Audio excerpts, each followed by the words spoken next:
কে রে মজনু, তুই কুমা আজকে জি জোরে গান বাজাচ্ছু রে? কি হচ্ছে আজকে? কানের খোল টোল আমার লড়ে গেল। কে রে তুই আজকে জানিস না 31 নাইট গাজার চাকলি যাচ্ছি খাইলে তুই টাকা দে। তৌবা তৌবা তৌবা, হালাল মুড তো তুই খারাপ করে দিল রে। কে রে, আজকে বছরের শেষ দিন, কুটি আরো ভালো নিয়ত করবো, তাহলে তুই আরো উল্টো পাল্টা কাম করিচ্ছ। আরে পাগলা, ভালো তো আমিও আবার চাই, তুই কি চাস এই এক চাক গাজা আমি পরে বছরও খাই? তোরা বন্ধু বান্ধব মিলে আমার এই চাকটা যদি শেষ করা পারিস তাহলে আমিও কাল থেকে ভালো হয়ে যাবো। কত বড় চা কানছু রে? পুলিশ করলে আমরা ঘুরতিছে, পাশা দেখলে হকি স্টিক দিবে দেখিসনি। পুলিশক আমি ব্যানসনের ফ্যাক্টরি তুলমো, তুই কোডি গাজা লিবু তাই ক।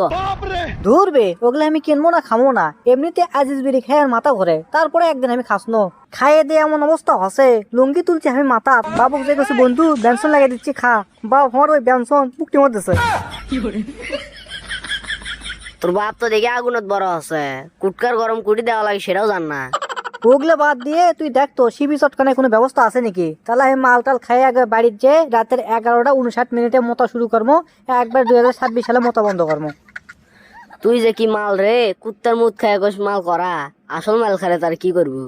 ধরবে তুই কি কর সসগুবি? তুই কি আমার কবার চাচ্ছু যে মাল কেনার টাকা নাই দেখে আমি কুত্তুর মুখ খাই কোনো কাম নাই?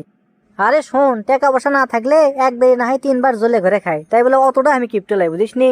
ওই মাল খাওয়ার সময় কোনো স্যাক্রিফাইস নাই। তে দে কেরু মালি আনবো নে, টাকা দে, টাকা বের কর। তেলে আমি বাবে থেকে টাকা নিচ্ছি, তুই বক্সত লাগা। ধুক ধুক করে, ধুক ধুক করে, ওই গানটা লাগা। তেলে টাকা আনবার যায় আবার জান তুই ধুকধুক মার খাস না। আরে দূর পাগলা, বাবে তেতে একলা ব্যাপার, কোনো মার হবে না, কিচ্ছু হবে না, টাকা আসবে সর করে, বুঝিস? আব্বা কি অবস্থা? হোয়াটসঅ্যাপ কিসের আবার হোয়াটসঅ্যাপে মলি যাচ্ছু রে? কি আছে? কাম সারছে আব্বা, তুমি দেখছি অ্যাডভান্স হয়ে গেছা, তুমি আবার এমও জানো। যাই হোক আব্বা, তোমাকে একটা কথা কবার যাচ্ছে বাচ্চা। সেটা কো না করে গ্যাঙ্গার বুঝমো। ও আব্বা রে, গভীর মনোযোগ। তুমি তো জানো আজকে 31 নাইট, বন্ধু বান্ধব মিলে আমরা পিকনিক করে খাবার চাচ্ছি রে আব্বা। তুমি তো এটা জানো অল্প সংখ্যক টাকা তোমার কাছ থেকে আমি চাই না তো আব্বা। 1500 টাকা যখন চাই তখন তুমি দেবার চাও না রে আব্বা রে, মনত বড় ব্যথা লাগে। অল্প টাকা হলে আমি তোষকের তলে হাত দিই, টাকা যা থাকে আমি সেকেন্ড পেরি কিনে না, ভুলে গেছি, ওই বাইরে বিস্কুট চানাচুর কিনে খাই রে আব্বা। আজকে তো তুমি 500-1000 টাকা লোটের কারবার চলবি, টাকা লাগবি আমার 4000, তোমার লকারের চাবিটা দাও, ইচ্ছে মতো ঝোলা ভরে নিয়ে যায়। ও তুই দেখেছি ভালোই বক্তা হয়েছু। তা আগে আমার কলু না, ফকরেপুর বাজার তোকে আমি একবার স্টেজের উপর তুলে দিল নি প্রধান বক্তা হিসেবে, কারণ এই টাকা কালেকশন ভালো করা পারে, এলাকার মানুষের থেকে টাকা কালেকশন করলি নি তুই।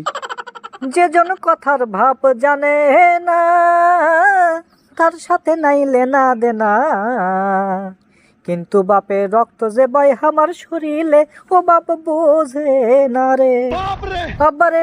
গভীর মনোযোগ। তোমার রক্ত আমার শরীরে বয় আব্বা, মানুষের থেকে টাকা খোলা বড়ই কঠিন রে আব্বা। নিজের বাপ যে জাগাত রক্তের সম্পর্কে, তাই যদি টাকা না দেয়, তার থেকে যদি আমি না খোলা পারি রে আব্বা, ফকরেপুর বাজারও তো ওই সবার প্যান্ডেলের মধ্যে মানুষের পকেট থেকে গ্যাঙ্গার টাকা খোলমো রে আব্বা। না তোর সুর ভালো আছে, তুই ভালোই পারবো, প্র্যাকটিস কর। এ আব্বা মিসে তুমি কাউল করো না তো, কিসের প্যাস্টিস করে বাসগুবি? তুমি টাকা দাও। কত লালি আদেশ লয়, লালির দাম এখন 300 টাকা কেজি, কাউল করিচ্ছ তুই এটি?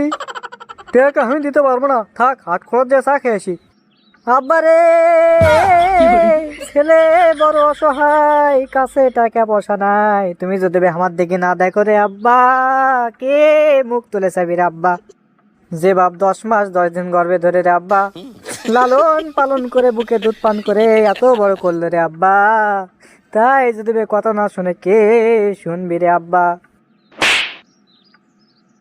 আর আমজাদা উল্টো পাল্টা কথা কোস, বাড়িতে বাড়ে যা। আর একবার টাকা করলে টাকা পেছন একে প্যাকে প্যাকে ঢুকে মহক, তুই চিনিস?